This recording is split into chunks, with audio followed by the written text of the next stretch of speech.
Hello, everyone, and welcome to another episode of Environmental Justice Now. My name is Leah Jones, and I am the Faith Community Outreach Coordinator at Virginia Interfaith Power and Light. This week, we're going to take a break from GA updates to discuss an upcoming event that is being planned by Bridging the Gap Virginia alongside several partner organizations.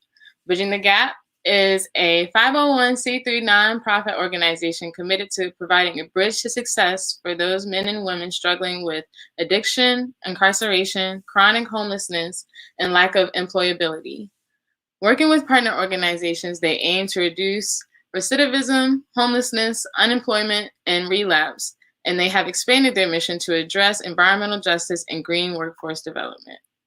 In celebration of Black History Month and all of the work that Bridging the Gap Virginia has done to protect and support environmental justice communities, Bridging the Gap VA alongside Raye Elliot, representatives from the University of Richmond, Virginia Interfaith Power and Light, and Chesapeake Climate Action Network are hosting the Bridging the Gap Virginia fundraiser and celebration Uplifting Black Joy.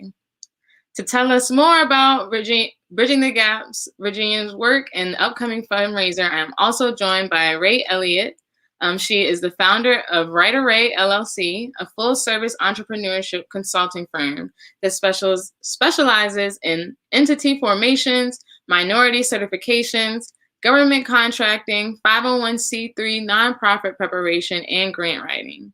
She is a native of the economically disadvantaged small rural town of Buckingham, Virginia, an area once threatened by the Duke Dominion Energy ACP pipeline, that has dedicated her life to aiding the formerly incarcerated by advocating for green jobs training for an untapped workforce. Thanks for being here today, Raye. Happy to have you. Thank here you, with us. Thank you. I really appreciate it. Awesome. We also have here with us today Dr. Mary Finley Brook. She has taught geography, environmental studies, and global studies at the University of Richmond in 2006. During classwork, internships, and guided research, students engage in experiential learning and community-based projects addressing environmental justice, energy efficiency and conservation, climate change mitigation and adaptation, and renewable energy. Finley Brook has collaborated closely with Bridging the Gap in Virginia since August of 2018. She is on the steering committee of the Virginia Environmental Justice Collaborative and works with pollution-burdened communities across Virginia to identify and achieve steps towards social and racial equity during energy transition. Thanks, Mary, for being here. Thank you both so much. I'm excited. Thank you. Okay, cool. I'm excited too. Thank you both so much for being here. It's truly a pleasure to be here with such awesome boss ladies, boss women, boss people who are so intentional with their work. It's very inspiring, and I'm so excited to hear more about Bridging the Gap Virginia, as well as sharing it with others today. So just to start off, can you all just start by telling us a bit more about what Bridging the Gap is and who makes up the organization? Raye?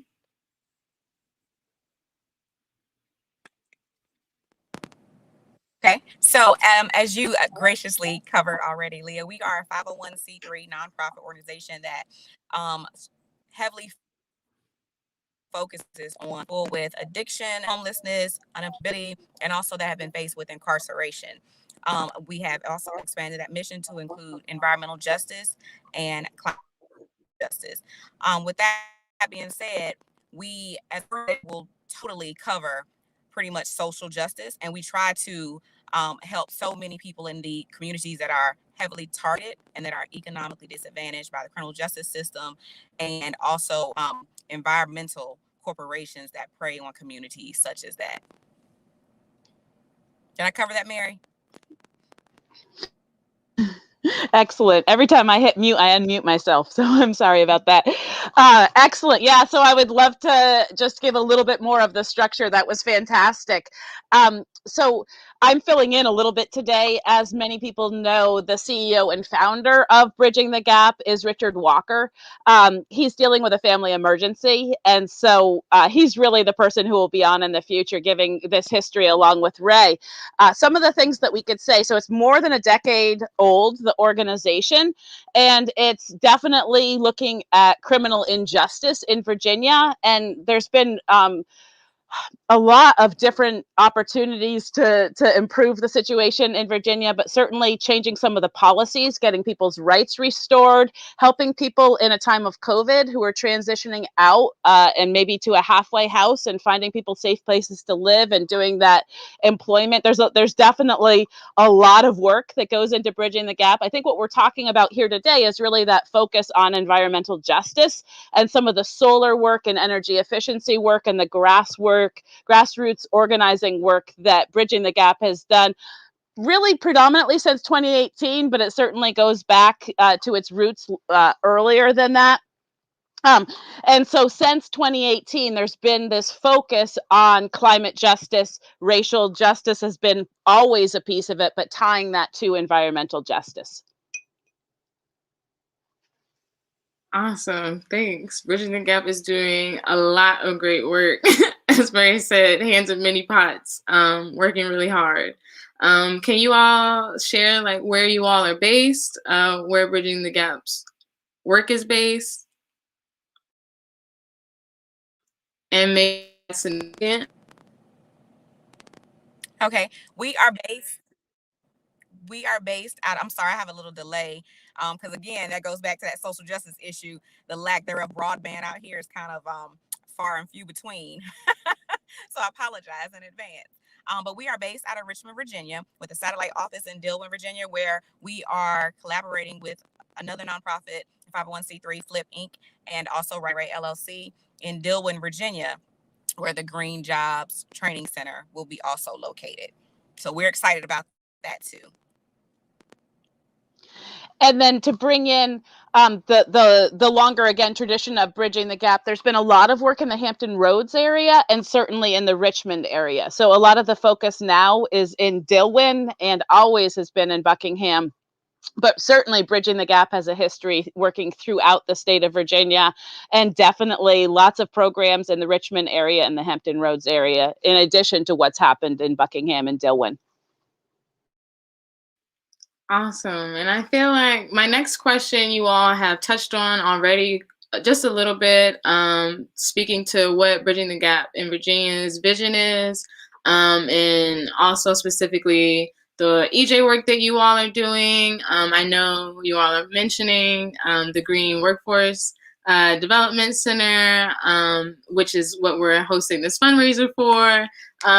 So it would be great to hear a little bit more about those efforts, especially in regards to Bridging the Gap Virginia's vision, especially because I know you all have been doing a lot of environmental justice work throughout Virginia and specifically in Dillwyn. So it would be great to hear more about that.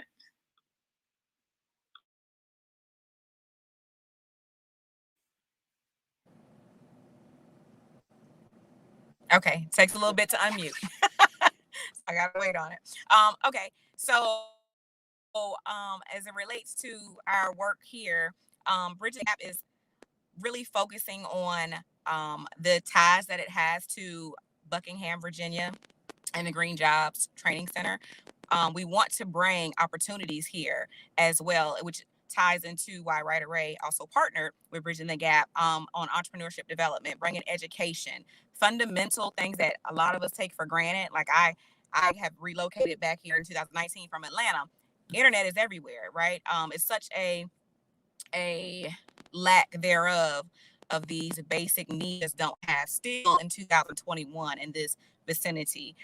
People that come out of incarceration, they don't have any opportunities here. There are 2 state prisons right here in Dillwyn where we are basing the Green Jobs Training Center at, that when they get out, they have limited, very little help. And we want to, of course, bridge that gap and make sure they are successful when they reintegrate into society. We also aim to reduce that recidivism and make the areas and these communities that are grossly affected by these things just a better place for everyone.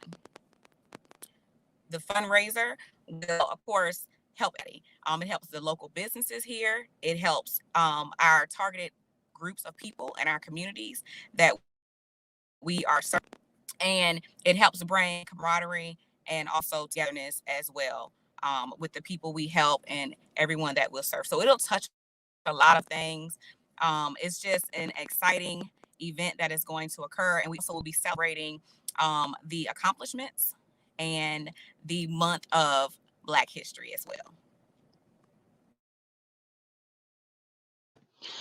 So there's so many ways that this ties in. Your question has a lot of directions that we want to talk about, and we really want to focus on the event. So I'm going to try and keep it short, but I have to say that I think one of the things this type of work does is recognize how history and structural racism translates into everything, as we know, but certainly as we look to so-called green solutions, it's right there. It is fundamental. So I work in addressing how to identify and recognize just how much racism we have in the green movement, and we certainly have it in the renewables, and that's the focus of what I do is energy. So both in fossil fuels, we know that people of color are disproportionately impacted. When we talk about renewables, there's not only that lack of education, training, everything that Raye was just talking about that we're trying to address with this green training workforce center, but it's also professionals are not being recognized for what they're contributing. And so when we see in the solar industry, not only the African Americans are not involved at the percentage that people of other races and ethnicities are involved, but also that there is not that upward mobility, so that people who are involved don't get to be administrators and managers. What we're trying to do with this model is to recognize that there are amazing professionals like Richard Walker, like Raye Elliot, like many other people in Virginia that are doing this work, and to recognize what are the barriers to level that playing field. And so I think one of the things that Bridging the Gap can do is recognize that not only there's problems with that training and education, but certainly then in the benefits of renewables and the benefits of energy efficiency and conservation and audits and all the ways you could save on your light bill. And there's lots of benefits that people of color also don't realize from the renewable industry. So I think bringing these spaces together, racial justice, history, and then also thinking about green and sustainability and jobs, it's a really important way to get at the inequalities and the injustices that are built into all of this, and to figure out how we're going to do it differently moving forward. So that's what I think is the potential of this work, and we really want people to join us with that mission, understanding we're not doing things as things have always been done, but we're looking to really address racial justice at the same time as climate justice and environmental justice. Absolutely. I think that's awesome. And I think it's also really crucial, this work that you all are doing, especially because what you already both have hinted to, the people who are affected the most by energy burden, disparities, disproportionate bills, are people of color, are communities of color. And that really needs to be highlighted. And more importantly, I think that Bridging the Gap Virginia's work will work to empower folks to recognize that it doesn't have to be the case. Like you said, it doesn't have to be what it always was, or what people are trying to make it to be. People, industry are trying to make it to be. So purposefully, intentionally creating that space for people who have been purposefully left out of it, I think is really awesome. So I am super excited about this fundraiser, and I think that if it's not clear already, why people should participate in this, and open their purse, spare some coins. I think we could take this time now to just share again why people should participate, and why this effort, Bridging the Gap's work and all of its partner organizations, their work should be supported, especially during this time of Black History Month, and the fundraiser specifically that is happening next Saturday. So, Ray, why do you think people should participate in this fundraiser?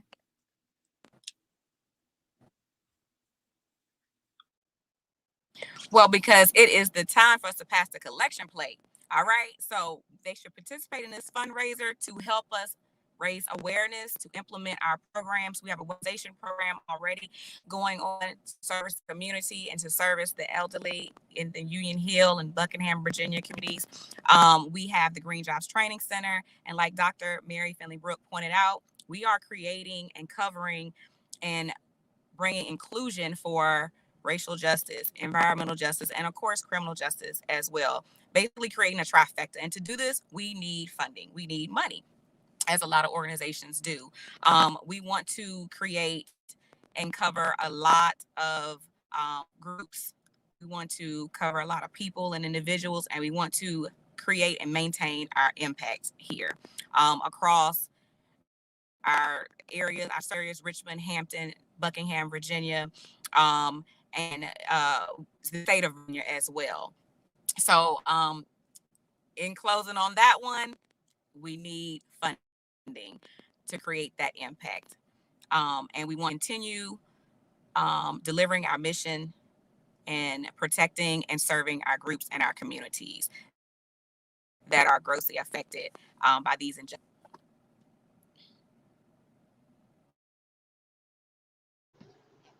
I'd love to pick up on that because, when you think about the injustice that comes through the funding, I kind of have a really intense view of this a lot of the time because I see where money goes and I see a lot of corporate funding going actually to corrupt grassroots initiatives and to manipulate and actually co-opt people of color. And it makes me very frustrated to see these multi-million-dollar grants coming from corporations that are actually getting in the way of the type of justice that we're talking about. And then amazing grassroots initiatives like this, where people are just working day and night, dealing with so many things in their own lives and just going above and beyond. And it's really hard for us to pull together like sometimes $1,000. And, these multi-million-dollar grants that it's all just fluff and co-optation. So I'm not going to go into that, but this is the real deal. And I'm so tired of resources going to things that aren't the real deal. This is the real deal. The other reason why I want to tell you to come is it's going to be super fun.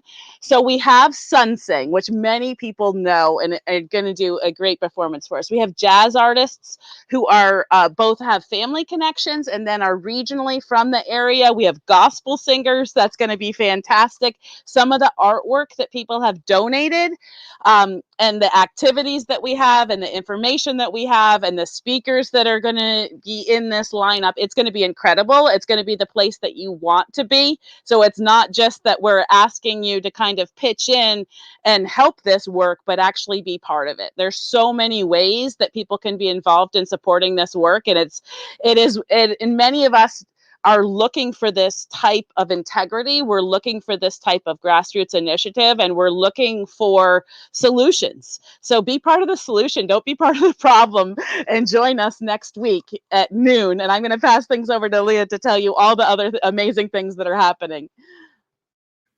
Thanks, Mary.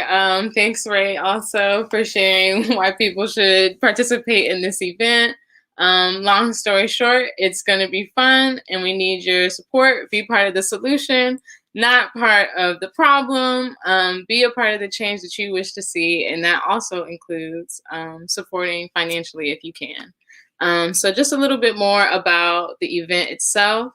It is happening next Saturday, February the 20th at 12 p.m. The event will be streaming live, and you can register for the event at this link that we have up right now here below, bit.ly/uplifting Black Joy. This is a celebration, so of course we are going to have, as Mary mentioned, various artists, gospel singers, jazz artists, painters at the event, as well as people there, speakers who will be able to tell us more about some of the environmental justice efforts that more about the environmental justice efforts that Bridging the Gap Virginia has contributed to over the years, as well as hearing from people living in that community who have been affected by the work that they're doing. So this will really be a great time to celebrate and just relax, and also hopefully get some great pieces. We are also, as a part of this celebration, including the fundraiser, as we mentioned, it will be a silent auction. You can go check all of the items that are available to bid at this link here, bit.ly/Bridging the Gap VA fundraiser. It will feature some items like this that we have that have been graciously donated from an awesome donor, Miss Lynette Thompson. I'm sorry about that. These are just some of the incredible pieces that you can check out and place bids on during the event, as well as right now, because the fundraiser is actually live right now. So please, please, please go check out this link right now and see what you would like to see what you would like to grab, or if you would like to donate anything else, please don't hesitate to reach out to VA IPL or any of the other folks on this call right now. You can reach out to me via my email, or which is ljonesvaipl, LJONES @gmail.com. And if you have any other questions, please don't hesitate to get in contact with any of us. You can find our socials via our socials or our websites or our emails. Please come through next Saturday and check out our fundraiser happening right now. With that, I think I'll ask you both, is there anything else that you would like to add? Ray, is there anything that you would like to add before we sign off?